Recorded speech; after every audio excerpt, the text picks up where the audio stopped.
What I have here is a beautiful jar of fermented tomatoes. This is one of my all-time favorite ways to eat tomatoes, and in this video, I'll show you the entire process step by step of how to ferment them. They keep a very long time in the fridge, so you can enjoy your garden produce long into the winter after the garden season. Now behind me, here's my garden with a row of tomatoes. There's over 50 plants, and they are producing so many tomatoes. Many different varieties. A week ago, I harvested 80 pounds, and my wife and her friends did a canning day. They did pizza sauce, salsa, marinara sauce, and much more, and we still have a ton of tomatoes.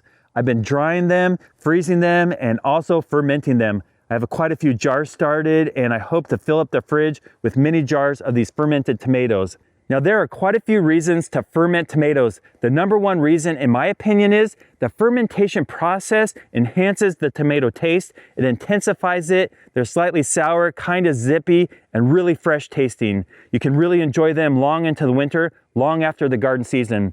Also, they're reported to be healthy, probiotic, they're less acidic, more nutritious, and they are just such a treat. So in this video, we're gonna go over all the steps to ferment them. We're gonna do lactobacillic, which is you create an environment for the good bacteria, lactobacillic bacteria, to thrive, and they'll outcompete the bad microorganisms that would rot these. The perfect environment is slightly salty, between 2 and 3%, and anaerobic, away from all oxygen. So we're gonna go ahead and harvest some tomatoes, and I'll show you the entire process of fermenting.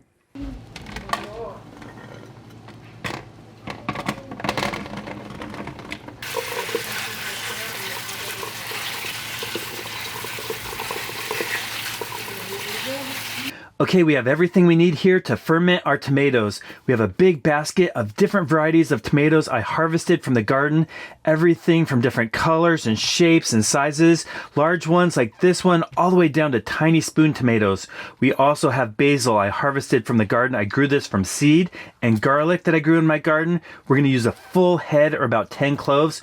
We have a fermentation lid, some dechlorinated water, and some sea salt. This sea salt is very special. I actually took the family to the beach for vacation, and while I was there, I boiled off the seawater to get the sea salt. It was a lot of hard work, but we're gonna use it in our ferment. We also have a scale and a jar that's been sterilized.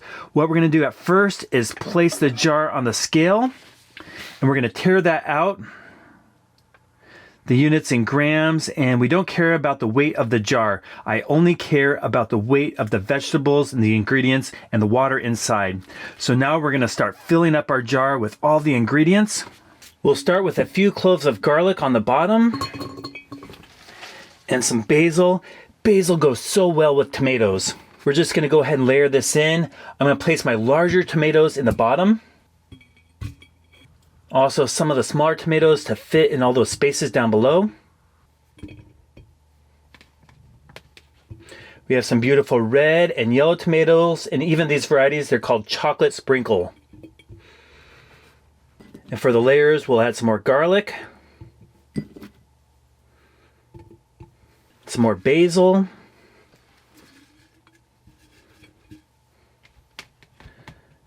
some more tomatoes.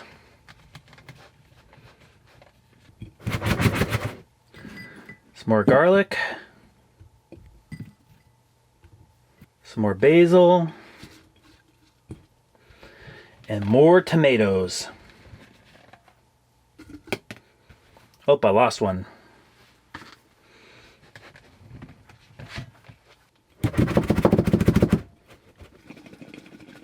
I don't want to smash them, but I do want quite a few of these to fit down in there, so I'll give it a shake. Try to fill all those spaces.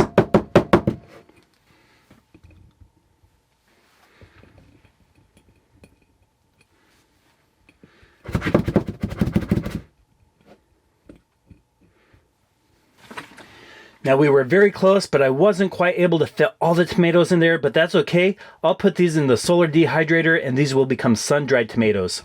Okay, just out of curiosity, I'm gonna go ahead and weigh this again. So it looks like we have 1,382 grams of veggies in here. We'll add our water.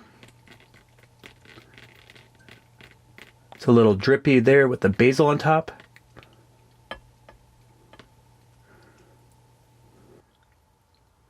So now the total weight inside the jar of all those tomatoes, basil, garlic, and water is 2,079 grams. Times that by 0.025, and that gives us 51.97 grams of salt we need, basically 52 grams. We'll go ahead and weigh that out.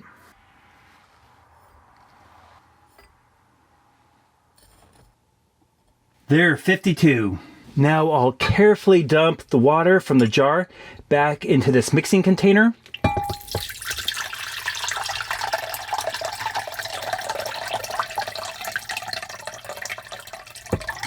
I lost a few tomatoes and a basil there. We'll put that back in the jar.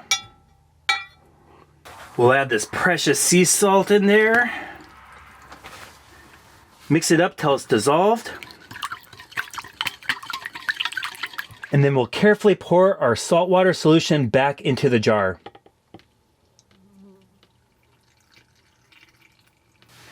Make sure I get all that salt that's not dissolved. We'll just put that right on top. Now with the jar full, we'll add our fermenting lid. I guess that's a little bit over full, but that's okay.